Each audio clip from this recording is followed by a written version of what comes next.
Andradwil. Inauguration de la route de Ramin. Le développement de la région d'Iana s'accélère après le coup d'envoi des travaux de réhabilitation de la RN6 et de plusieurs artères du centre-ville d'Antiranen. Le président Andradwil a inauguré samedi dernier l'axe routier Antiranen à Ramin. La plage de Ramin est l'une des plus belles de Madagascar et le gouvernement ambitionne de la transformer en site touristique. La route de Ramin avait été construite en 1956 mais n'a jamais été entretenue depuis. D'une longueur de 18 km, elle vient d'être réhabilitée en bitume avec 39 dallots installés le long de la route pour l'évacuation des eaux. Dans son discours d'inauguration, le président Andradwil a mis l'accent sur les enjeux de cet axe. Je cite, « La réhabilitation de cette route est une priorité régionale car nous allons faire de cette baie de Ramin un véritable site touristique. » À présent que la route est tracée, il s'agira dans un premier temps de promouvoir le tourisme par la construction d'infrastructures hôtelières et résidentielles. D'autres projets d'envergure suivront. Fin de citation.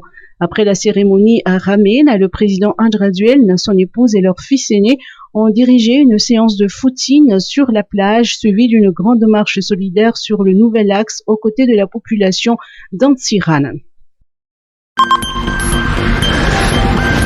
Lutte anti-Covid, renforcement de la campagne de vaccination. La semaine dernière, le ministère de la Santé publique a réceptionné 42 240 doses de vaccins AstraZeneca pour renforcer la campagne de vaccination anti-Covid-19. La commune urbaine d'Antananarivo vient d'installer un vaccinodrome au Stade Malakam d'Antanmen, ouvert jusqu'au 25 septembre au profit des primos à vacciner à l'AstraZeneca. Quant à la campagne de vaccination au Johnson à dose unique, elle débute également aujourd'hui au même endroit. FJKM Cathédrale Annalakil, jubilé du 160e anniversaire en grande pompe. 1861-2021, la FJKM Cathédrale Annalakil fête son 160e anniversaire cette année. Dimanche, une procession des paroissiens au départ de la gare Soarane jusqu'à l'église, suivie d'un office religieux, a marqué l'ouverture de cette célébration.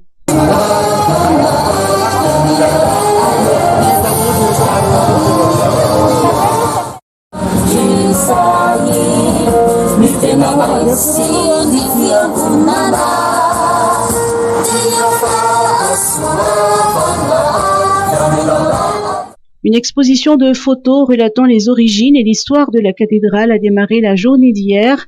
Les anciens dirigeants et membres du bureau qui s'y sont succédés ont reçu à cette occasion un certificat en reconnaissance de leurs bons et loyaux services au sein de l'Église.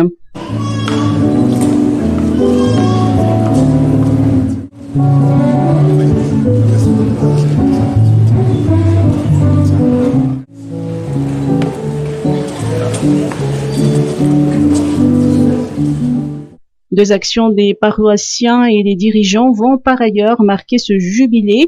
Il s'agira de rénover et de restaurer la cathédrale d'Annalakil d'une part et de construire une nouvelle église à Pandiakland, Intsui, dans la région Sofia.